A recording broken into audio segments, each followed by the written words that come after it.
seperti hatimu yang penuh dengan belas kasihan. Berikan ku mata seperti matamu, memandang tuaian di sekelilingku. Berikan ku tanganmu untuk melakukan tugasku. Berikan ku kakimu melangkah dalam rencanamu. Berikan ku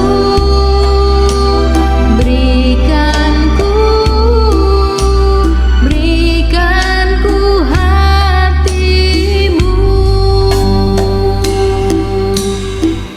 Shalom saudara-saudara yang Tuhan Yesus kasih, kembali bertemu dan berjumpa dengan saya dalam khotbah online GBC Anugerah Bermazmur 8 Agustus 2021 di hari Minggu. Hari ini kita akan bersama-sama kembali untuk belajar mendengar firman Tuhan. Mari kita izinkan Tuhan menyampaikan pesannya melalui pemberitaan firman Tuhan. Mari kita berdoa. Bapa yang kasih, Tuhan yang Maha Kudus, terima kasih untuk seluruh berkat yang sudah Tuhan berikan kepada kami, untuk pemeliharaan Tuhan yang sempurna, untuk segala sesuatu yang Tuhan kerjakan demi kebaikan kami. Hari ini Tuhan, kami rindu dan ingin untuk mendengarkan firman-Mu.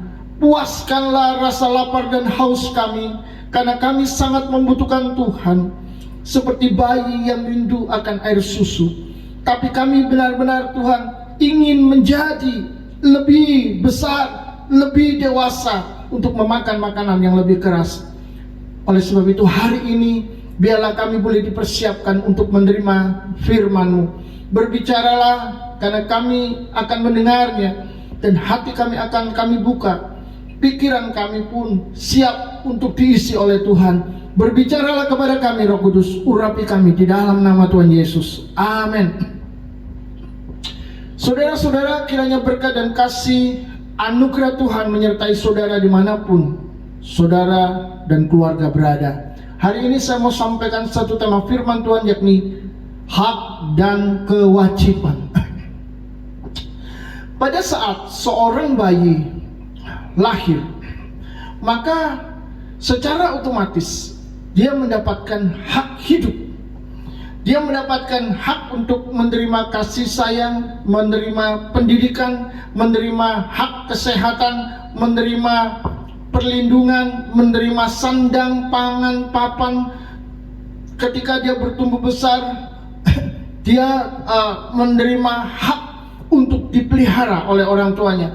Dan saudara-saudara, itu ada di dalam Undang-Undang Perlindungan Anak nomor 35 tahun 2014. Jadi benar-benar hidup manusia ini sangat-sangat diperhatikan, sangat-sangat dilindungi hak-haknya. Jadi manusia tidak hidup lalu dibiarkan terlantar dan mati seperti kecoa, tidak. Tetapi manusia begitu mulia di mata Tuhan, dia mendapatkan hak hidup dan semua hak itu dari Tuhan. Itu sebabnya di dalam kesadaran manusia memberikan hak itu melalui negara, melalui institusi-institusi yang berwenang. Tetapi saudara, ketika bayi itu bertumbuh menjadi besar, dia bukan cuma punya hak, tapi dia sekarang juga memiliki kewajiban.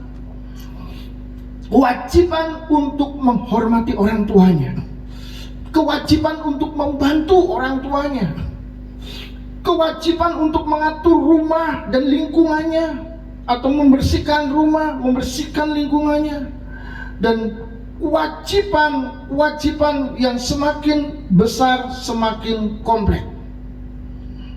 Dan semuanya dia akan lakukan di dalam kasih dan di dalam kesatuan di dalam keluarganya. Ingatlah, manusia diciptakan dengan hak dan kewajiban.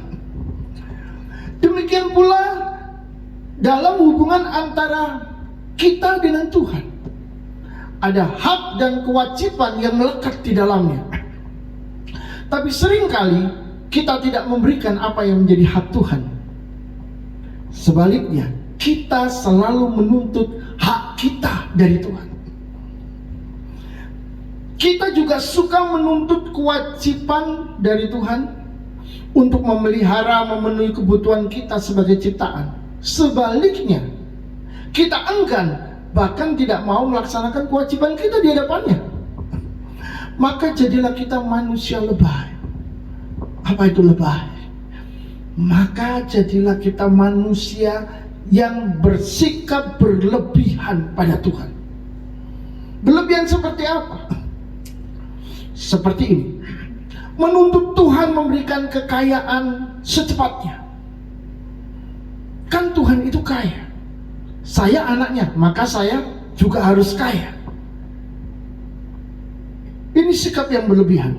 Minta Tuhan memberikan apapun yang diinginkannya.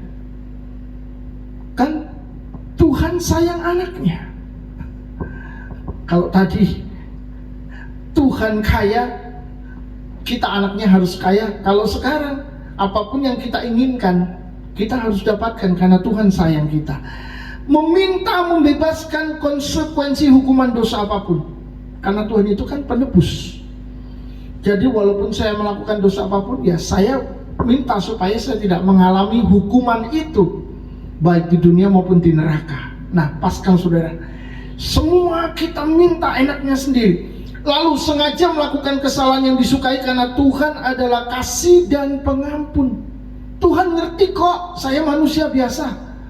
Kalau saya melakukan kesalahan dan dosa, ya Tuhan ngertilah. Saya tidak bisa kalau harus lurus.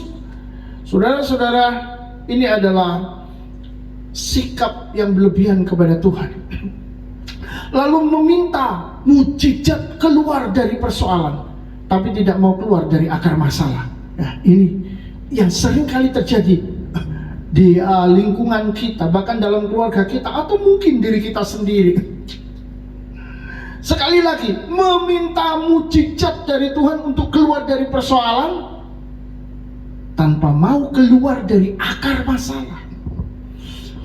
Sehingga hutang bertumpuk-tumpuk karena gaya hidup mewah dan foya-foya. Tetapi minta keluar, minta bebas dari hutang kepada Tuhan, tapi menolak untuk hidup sederhana. Jadi akhirnya terus hutang, dan terus hutang. Tapi juga terus berdoa dan terus berdoa supaya bebas hutang. Saudara-saudara, ada banyak orang mengalami kesulitan hidup bukan karena situasi dan kondisi yang menyulitkan hidupnya, bukan karena nasibnya sulit, tapi dia sendiri yang memilih hidup salah. Akhirnya hidupnya susah, jalannya sulit. Inilah yang sedang terjadi di dunia kita. Inilah yang sedang terjadi di sekitar kita. Pertanyaannya, apakah yang seperti ini akan dibebaskan oleh Tuhan? Ya mungkin saja Tuhan bermurah hati ketika seseorang berdoa dengan bersungguh-sungguh. Oke, Tuhan bebaskan dia.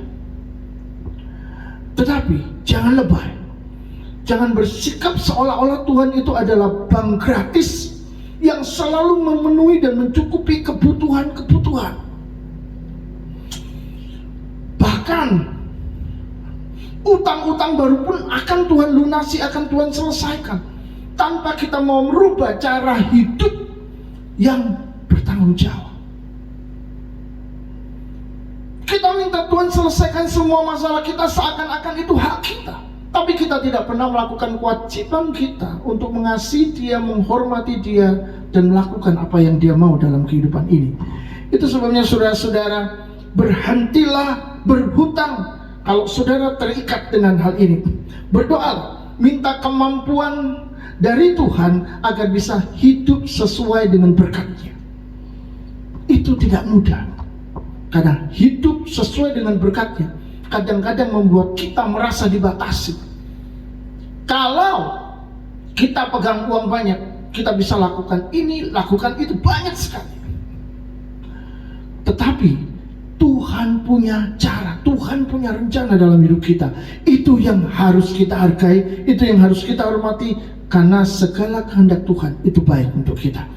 Sebab itu saudara-saudara, kita harus percaya bahwa Kalau memang kita kurang, tapi kita mau benar-benar hidup sesuai kehendak Tuhan, Tuhan akan tambahkan kok.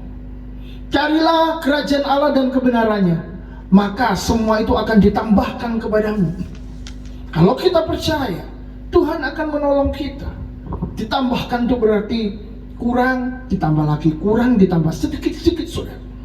Tapi kita mintanya meroket, kita mintanya dari bawah langsung naik ke gunung.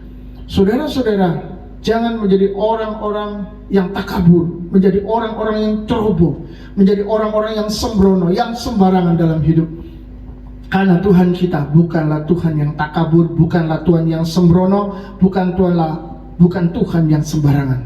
Tuhan kita adalah Tuhan yang berhikmat, Tuhan yang teratur, Tuhan yang mengatur segala-galanya. Maka saudara-saudara, tanpa disadari, jadilah kita ini anak-anak Tuhan yang tidak bertanggung jawab. Kalau seperti itu, bertanggung jawab itu berarti kita tahu apa yang dimaksud atau apa yang disebut dengan hak dan kewajiban, serta siap menanggung suatu beban yang sudah seharusnya kita tanggung. Itu tanggung jawab. Jika kita tidak bekerja dengan keras, maka otomatis pendapatan kita kurang. Tetapi kita bukan tidak mau bekerja keras, tapi memang pekerjaan tidak ada di masa pandemi seperti ini. Maka saudara, tanggunglah kondisi dan keadaan yang sulit ini dengan pertolongan dan dengan kekuatan Tuhan. Maka inilah yang disebut dengan hidup bertanggung jawab di hadapan Tuhan. Bukannya hidup ngawur, sembrono, sembarangan, lalu pinjam di pinjaman online, hutang, menggadaikan sepeda motor, menggadaikan rumah, menggadaikan apa saja. Kalau memang tidak sangat terlalu perlu, jangan lakukan itu, karena itu akan menyulitkan kita di waktu kemudian. Ini adalah sesuatu yang terjadi. Mintalah pertolongan Tuhan, Dia mendengar doa Anda, asal Anda bersungguh-sungguh mengasihi Dia. Jadi saudara-saudara, hak, kewajiban dan tanggung jawab pasti melibatkan pihak lain. Kalau kita sendirian, tidak ada Tuhan dan tidak ada siapa-siapa, maka yang namanya hak, kewajiban ataupun tanggung jawab itu juga tidak ada. Karena kita mau bertanggung jawab kepada siapa? Toh juga tidak ada Tuhan. Hak apa? Hak kita. Kewajiban apa yang wajib kita lakukan? Tidak ada, saudara. Kenapa? Karena tidak ada ikatan janji apapun di sana. Yang namanya ada hak dan kewajiban itu pasti karena ada perjanjian. Oleh sebab itu, sebuah perjanjian menyebabkan adanya hukum mengikat antara satu pihak dengan pihak lainnya untuk dipertanggungjawabkan, di mana kedua belah pihak sama-sama memiliki hak dan kewajiban sesuai perjanjian yang dibuat. Kita akan lihat sejarah perjanjian Tuhan dengan Abraham sampai dia menjadi bapa orang beriman. Kejadian 17 ayat 1 sampai 9. Ketika Abraham berumur 99 tahun, maka Tuhan menampakkan diri kepada Abraham dan berfirman kepadanya, "Akulah Allah yang Maha Kudus, Akulah Allah yang Maha Kuasa. Hiduplah di hadapanku dengan tidak bercela. Aku akan mengadakan perjanjian antara aku dan engkau, dan aku akan membuat engkau sangat banyak."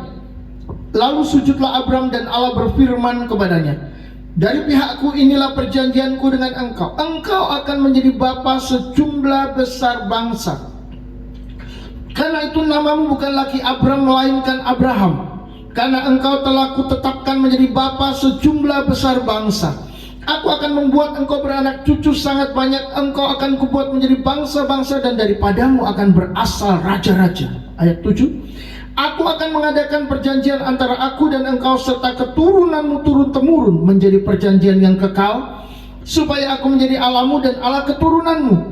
Kepadamu dan kepada keturunanmu akan kuberikan negeri ini yang kau diami sebagai orang asing, yakni seluruh tanah Kanaan akan kuberikan menjadi milikmu untuk selama-lamanya. Ini hak. Dan aku akan menjadi Allah mereka. Lagi firman Allah kepada Abraham, dari pihakmu engkau harus memegang perjanjianku, engkau dan keturunanmu turun-temurun. Saudara-saudara, kisah Abraham ini bukanlah kisah perjanjian kontrak rumah atau perjanjian kerja antara seorang pedagang yang satu dengan pedagang yang lain. Tapi ini adalah kisah antara perjanjian manusia dengan Allah. Maka perjanjian ini menjadi sangat unik. Mengapa? Karena yang tidak terbatas yaitu Allah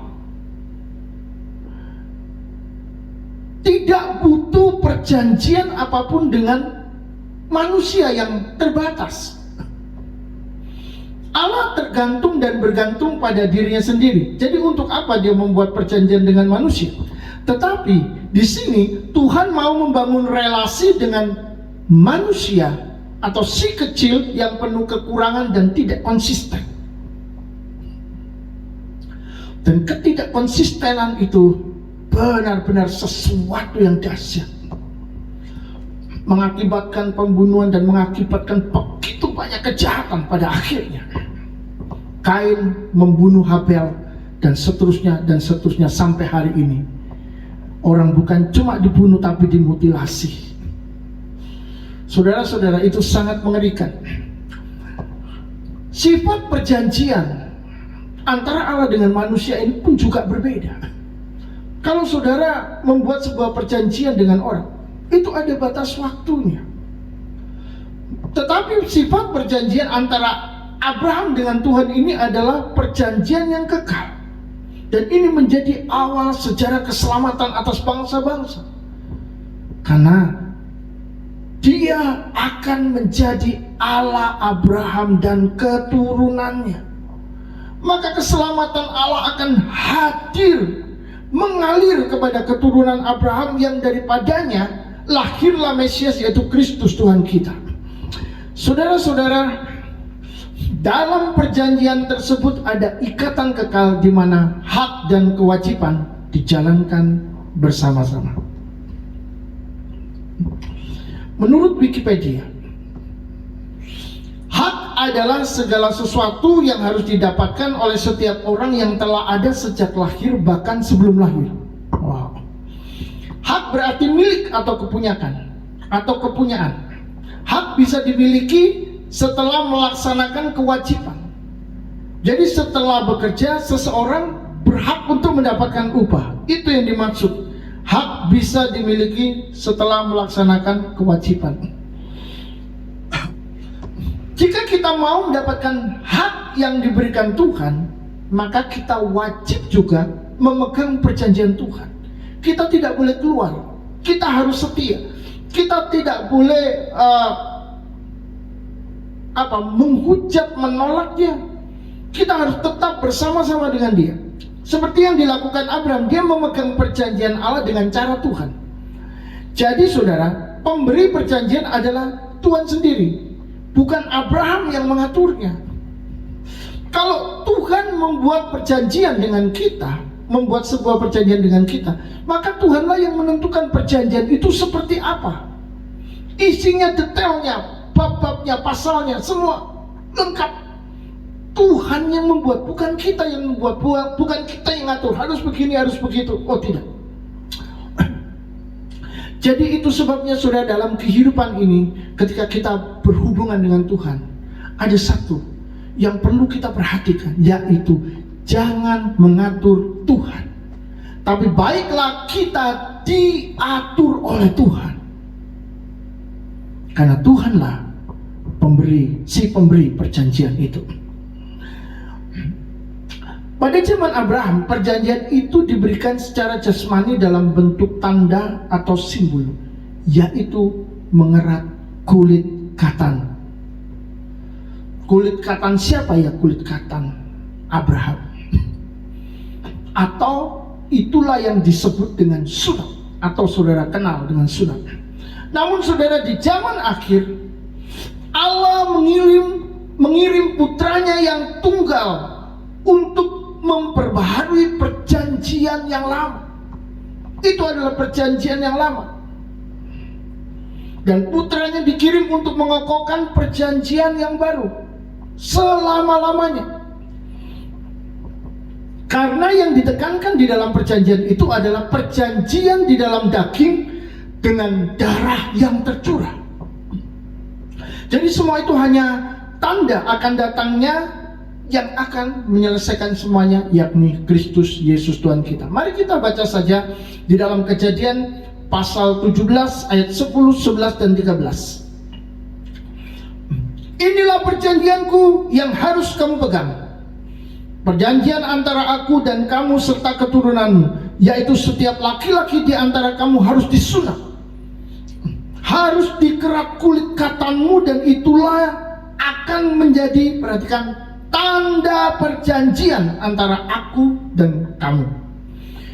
Orang yang lahir di rumahmu dan orang yang engkau beli dengan uang harus disunat. Orang asing pun juga bisa masuk dalam perjanjian Tuhan. Itu sebabnya ada yang bilang yang selamat cuma Israel. Yesus datang untuk orang Israel. Oh no, saudara-saudara, orang-orang dari luar, dari bangsa-bangsa lain dipanggil untuk masuk. Kita lanjutkan 13b. Maka dalam dagingmu lah perjanjianku itu menjadi perjanjian yang kekal. Dalam dagingmu lah perjanjianku itu menjadi perjanjian yang kekal. Jadi bukan masalah sunatnya, tetapi masalah perjanjian itu mau dibuat di dalam daging, seperti dimeterai, seperti ditatokan. Saudara-saudara, kita bandingkan dengan sesudah Mesias yang diurapi, Kristus datang untuk perjanjian kekal atau hidup yang kekal.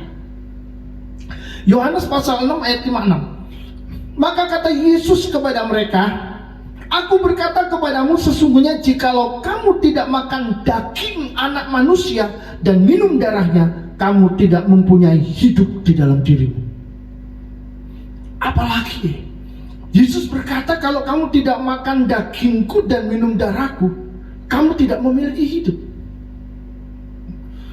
Saudara-saudara, kita harus belajar untuk mengerti apa maksud Tuhan, apa yang dibahasakan di sini. Yesus sedang membawa orang untuk melihat tentang perjanjian di dalam daging dengan darah yang tercurah. Dan Yesus berkata, sekarang sudah bukan itu lagi perjanjiannya, tapi perjanjian itu sekarang diperbaharui menjadi perjanjian yang selama-lamanya, yakni di dalam diriku. Kalau engkau tidak makan darahku, kalau engkau tidak makan dagingku dan minum darahku, maka engkau tidak akan selamat. Jadi inilah hak yang mau Tuhan berikan. Kalau engkau ingin tetap bersama-sama dengan Bapakku, engkau ingin tetap bersama-sama dengan Allah. Kalau engkau ingin Allah menjadi Allahmu dan engkau menjadi keturunannya, maka engkau menjadi anaknya, maka makan dagingku dan minum darahku. Melalui apa? Tentu saja melalui iman. Jadi saudara-saudara, perjanjian Allah itu diteruskan dalam perjanjian baru melalui Yesus putranya yang tunggal untuk dunia. Dan semua tetap menggunakan konsep perjanjian yang sama, yaitu iman. Di zaman akhir, manusia akan tetap bersama Allah kalau beriman kepada Yesus. Beriman kepada Yesus itu sama dengan makan daging dan minum darahnya. Dan itulah yang akan membuat kita masuk di dalam perjanjian kekal selama-lamanya. Bagaimana kalau perjanjian itu diingkari? Tuhan sudah bilang bahwa ada hak dan ada kewajiban. Tuhan memberikan hak kepada Abraham, kepada keturunannya, tapi dia juga memberikan kewajiban untuk memegang perjanjian itu. Kalau perjanjian itu dilepaskan, maka tidak ada lagi perjanjian dari Tuhan untuk kita.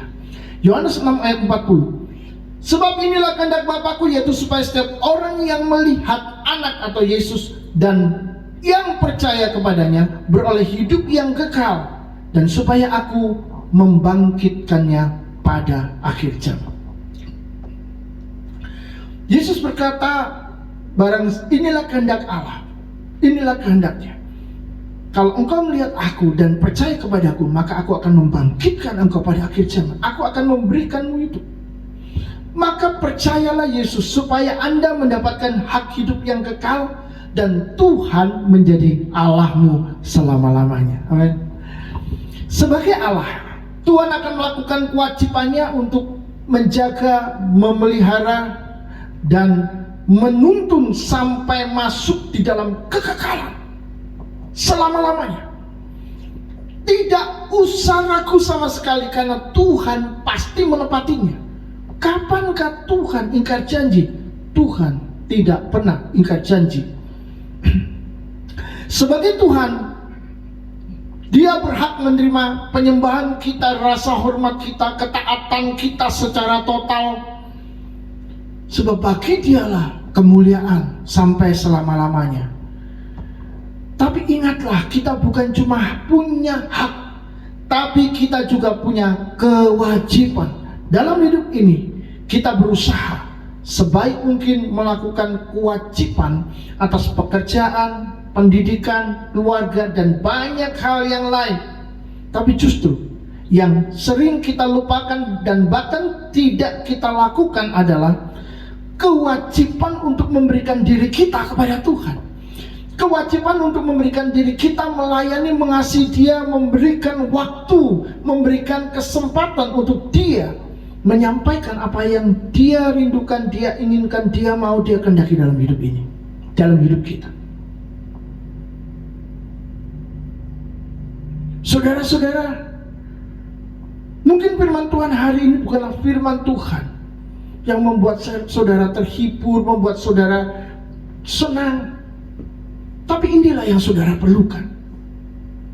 Mendengar suara Tuhan, mengerti kehendak Tuhan. Persekutuan yang jauh, dosa, kesenangan dunia, dan keangkuhan hidup, sebetulnya itulah yang menjadi penyebab kita tidak memberikan diri kepada Tuhan. Kita tidak mau mendekat, kita tidak mau mencari Dia. Saudara-saudara, kita seringkali tidak melakukan kehendak Tuhan, meskipun kita ini sadar ada perjanjian yang melekat dan mengikat antara kita dengan Tuhan. Kita tidak bisa lepas dari Dia. Kita mau bersembunyi di mana? Tidak bisa. Dia mengawasi kita, Dia mengontrol hidup kita. Dia tahu apa saja yang kita lakukan, apa saja yang kita kerjakan. Tapi kita mencoba untuk keluar. Mari kita bahas lebih dalam. Apa itu kewajiban? Kewajiban berasal dari kata dasar wajib atau harus. Jadi saudara, kewajiban itu adalah sesuatu yang harus dilaksanakan oleh seseorang sesuai dengan perjanjian yang berlaku. Perjanjiannya apa? Yaitulah kewajiban kita. Jadi apakah kewajiban kita kepada Tuhan? Yakobus pasal 1 ayat 21 sampai 22. Sebab itu buanglah segala sesuatu yang kotor dan kejahatan yang begitu banyak itu, dan terimalah dengan lemah lembut firman yang tertanam di dalam hatimu, yang berkuasa menyelamatkan jiwamu. Tapi hendaklah kamu menjadi pelaku firman dan bukan hanya pendengar saja, sebab jika tidak demikian kamu menipu dirimu sendiri. Di situ ada kata terimalah dengan lemah lembut firman yang tertanam di dalam hatimu. Jadi meskipun kita melihat melakukan firman itu seperti sebuah kewajiban, tetapi kita diajar untuk melakukan itu tanpa terpaksa. Jadi jangan lakukan itu sebagai sebuah paksaan, tapi dengan kerelaan, karena ketundukan kita kepada Tuhan, karena ketaatan kita kepada Tuhan, dengan lemah lembut. Terima dengan lemah lembut firman Tuhan katakan. Itu berarti kita harus benar-benar rela dan terbuka. Saudara-saudara, adakah di dunia ini yang kita kejar cuma kesenangan hidup, uang, atau yang biasa ditawarkan oleh dunia bagi kita. Pertanyaannya adalah, apakah semuanya itu tidak melanggar kehendak Tuhan? Baik di dalam pergaulan, dalam pendidikan, di dalam pekerjaan, di dalam apapun yang kita lakukan. Kita cukup dewasa untuk bebas memilih semua yang menyenangkan atau menyakiti hati Tuhan. Mari belajar bersama memahami hak dan kewajiban kita di hadapan Tuhan agar kita tidak menjadi anak-anak rohani, tapi dewasa di dalam iman. Amin. Ada 3 hal yang bisa kita pahami. Yang pertama, hubungan dengan Tuhan dalam sebuah perjanjian mengikat kita dalam sebuah tanggung jawab di mana di dalamnya terdapat hak dan kewajiban. Yang kedua, tuntunan akan hak kita sering terlalu besar, sedang melaksanakan kewajiban menjadi sangat lemah. Sehingga kita bertumbuh menjadi anak-anak Tuhan yang tidak bertanggung jawab. Yang ketiga, kewajiban melakukan kehendak Tuhan janganlah dikerjakan secara terpaksa, tapi dengan rela. Karena ketundukan kita dan kasih kita kepada Tuhan. Saudara, setiap kita berhak untuk memilih. Dan saya berdoa, saudara memilih apa yang menjadi kehendak Tuhan. Amin. Tuhan memberkati.